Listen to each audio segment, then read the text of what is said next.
ఉదయపూర్ నమస్కారాలు. నేను ఈ ప్రెస్ మీట్ పెట్టడం ముఖ్య ఉద్దేశం, రేపు విశాఖపట్నంలో రాష్ట్ర ముఖ్యమంత్రి వైఎస్ జగన్మోహన్ రెడ్డి గారు ఉత్తరాంధ్ర సభ పెట్టబోతున్నారు.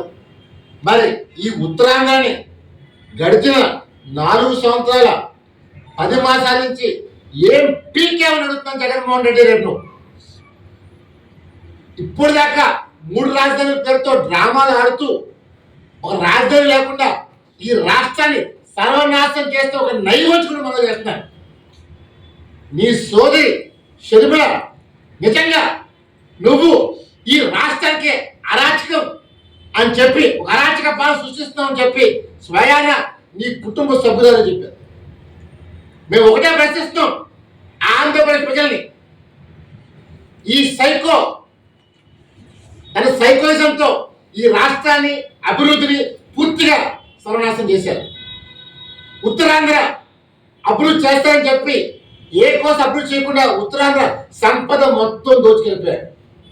ఓ పక్కన నేను హిందువులని చెప్పి నమ్మించి రాష్ట్రంలో ఓటర్ని మోసం చేసిన జగన్మోహన్ రెడ్డి పైన త్వరలోనే స్వరూపానంద స్వామి పైన జగన్మోహన్ రెడ్డి పైన త్వరలోనే కోర్టులో కేసు అయిపోతున్నాను. ఒక మతాన్ని అడ్డం పెట్టుకోండి, సిగ్గున్నా కొడక మతంతో మాట్లాడతాం. We are proud to be Hindu, మేము హిందువులు కాదని చెప్పుకుంటున్నాం.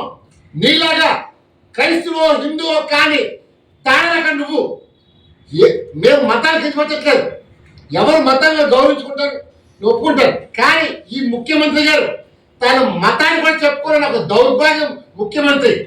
ఇవాళ హిందూ ఓట్ల కోసం స్వరూపణ స్వామితో గోదావరిలో స్నానం చేయించి నేను హిందువు ప్రొజెక్ట్ చేసి హిందూ మనోభావాలు దెబ్బతీస్తున్న దొంగ స్వామి స్వరూపం మనం చేస్తాను. కేవలం తనకి హిందూ అని చెప్పడం కోసం భీములిలో 15 ఎకరాలు భూమి నజరానాకి ఇచ్చారు అతి చౌకదారు. ఈరోజు ఈ ముఖ్యమంత్రి గారు కలెక్టర్ దాఖలు పెడతారు, రైతు దాఖలు పెడతారు, ఎంఆర్ఓ దాఖలు పెడతారు, పార్టీ దాఖలు పెడతారు, అన్ని దాఖలు పెడతారు. కానీ ప్రభుత్వ భూములు మాత్రం దానం చేస్తారు. ఒక దొంగ స్వామి.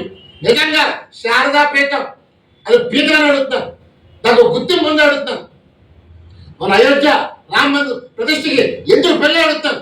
ఇది ఒక పనికి మాని పీఠం అమలు చేస్తారు. కేవలం అది వైఎస్ఆర్సీపీ అడ్డ, మనీ ట్రాన్సాక్షన్స్ కి సెటిల్మెంట్స్ కి అడ్డాగా మారింది. ఎవరో ఇద్దరు ముఖ్యమంత్రులు వచ్చేస్తే అది పీఠం అయిపోదు. నిజంగా నీకు దమ్ముంటే నేను పిల్లలను తీసుకొస్తాను, ఒక కార్యక్రమం పెడతాను, నువ్వు వాళ్ళతో పోటీకి రాగాలని అడుగుతాను. నేను ఒకటే చెప్తాను, మీ పని మీరు చేసుకోండి. దయచేసి రాజకీయ దూరాలు ట్రై చేస్తే మాత్రం తెలుగు శక్తి ఊరుకోదు. ఈరోజు జగన్మోహన్ రెడ్డి గారు క్రైస్తవుడు అని చెప్పి తన సోదరు షర్మిల చెప్పింది. ఈ రోజు వరకు దాని స్పందన లేదు. మాట్లాడితే నాయకులు ఏదో షర్మిల తిడతారు. షర్మిల ఏం చేసింది తప్పని. నిజంగా షర్మిల ఆంధ్రప్రదేశ్ కోసం, ప్రజల కోసం, ప్రత్యేకాల కోసం పోరాడుతుంది. నీలాగా మాయమాయ చెప్పలే. ఈరోజు నీ కేసులకు భయపడి ఈ రాష్ట్రం తిరిగి తగలబెట్టాం. ముఖ్యంగా ఉత్తరాంధ్ర స్టీల్ ప్లాంట్ తలముఖం. అసలు స్టీల్ ప్లాంట్ లేకపోతే వైజాగ్ లేదు, ఈ ప్రాంతం అభివృద్ధి లేదు. ఒక స్టీల్ ప్లాంట్తో ఒకసారి పేరు వచ్చింది. అలాంటి స్టీల్ ప్లాంట్ని ఈరోజు ప్రైవేటీకరణ చేస్తుంటే ఏమీ మాట్లాడకుండా డ్రామాలు ఆడుతున్నాం. రేపు ఉత్తరాంధ్రలో వస్తున్నావు కాబట్టి ఏం అభివృద్ధి చేస్తావో చెప్పగలుగుతున్నాను. అండ్ ఇంకొకటి, నువ్వు ఉత్తరాంధ్ర అంటే నాకు బాగా ప్రేమ అంటున్నావు కదా, నీకు దమ్ముంటే ఉత్తరాంధ్రలో పోటీ చేసి దమ్ముని పొందడుతున్నాను. మాట్లాడితే రాయలసీమ సింహం తొక్క తాటుకుంటావు కదా, ఉత్తరాంధ్రలో ఎక్కడైనా పోటీ చేయగలను అడుగుతాం. ఈరోజు ఆ దమ్ము లేదు కాబట్టి మాట్లాడుతాం. నిజంగా రేపు నాతో ముఖాముఖి, రేపు నీ బహిరంగ సభకే నేను వస్తాను, నాతో నువ్వు చర్చకు రాగలను అడుగుతావు. అరగంట సేపే నేనేమి దౌర్జన్యం చేయం, శాంతియుతంగానే నువ్వు రాగలను అడుగుతాను, పిలుపు ఇవ్వగలను అడుగుతాను. నీ పిలుపు కోసం వెయిట్ చేస్తాను. ఈరోజు మీ నాయకులందరూ చీ కొడుతున్నారు. నీ పార్టీ మొత్తం ఖాళీ కాబోతుంది. ఈరోజు ఏమి చేయలేక నిన్న కాక మొన్న తిరుపతిలో ఒక సమిట్లో 56 నెలలు చేశాను, ప్రజలు దిగిపోతారు. ప్రజలు దిగిపోమని ఈ రోజు కాదు, ఎప్పటి నుంచి దిగిపో అటు అంగన్వాడీ టీచర్లు, అమరావతి రైతులు, మహిళలు, యువత మొత్తం అందరూ మాకు ఈ సైకో వద్దు అని చెప్పి అంటారు. కానీ నువ్వే సిగ్గు లేకుండా పదవ పట్టి ఏలాడావు. ఈరోజు నీ టైం అయిపోయింది, ఓడిపోతావు అని నీకు అర్థమైంది. అందువల్ల నేను నాడు చెప్పాను, నేడు చెప్తాను, రేపు చెప్తాను. ఒకే మాట, ఒకే పాట, ఒకే బాట తప్ప నీలాగా మాట తప్పుడు మనం తప్పుడు. నీ పైన పోటీ చేస్తాం. నీకు నిజంగా దమ్ముంటే నా పైన చేయి. నువ్వు నేను చూస్తున్నావు. నువ్వు రాయలసీమ సింహం, రాయలసీమ పిల్ల తేలిపోతుంది. అందువల్ల నువ్వు పిల్లలు ఒప్పుకో, నీ పులివెందులే వచ్చి పోటీ చేస్తాను. ఆంధ్రప్రదేశ్ గౌరవం కాపాడతాను. తెలుగు జాతి కోసం ఇవాళ చంద్రబాబు నాయుడు, పవన్ కళ్యాణ్ కలిక ఈ రాష్ట్రం కోసం, ప్రజల కోసం ఈ రాష్ట్రాన్ని కాపాడుకుంటాం. ఈ జగన్మోహన్ రెడ్డి తరిగి కొడతాను. అతను నిజంగా దమ్ముంటే రేపు ఉత్తరాంధ్ర సభలో నన్ను పిలువు, నేను రెడీగా ఉన్నాను. చేసుకుందాం నువ్వా నేను. జై హింద్.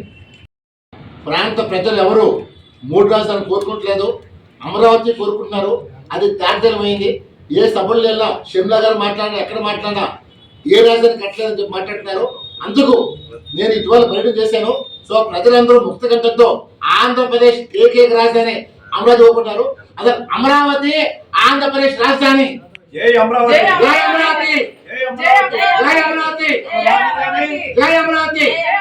మన రాజధాని అమరావతి, మన రాజధాని అమరావతి, మన ఏకైక రాజధాని అమరావతి, మన ఏకైక రాజధాని అమరావతి. జై అమరావతి, జై అమరావతి. ఒక్కసారి దిగితే పొలిటికల్ లీడర్ అయినా సరే, రౌడీ షీటర్ అయినా సరే, లా అండ్ ఆర్డర్ అయినా సరే, ఢీ కొట్టాలన్నా పడగొట్టాలన్నా వాడే.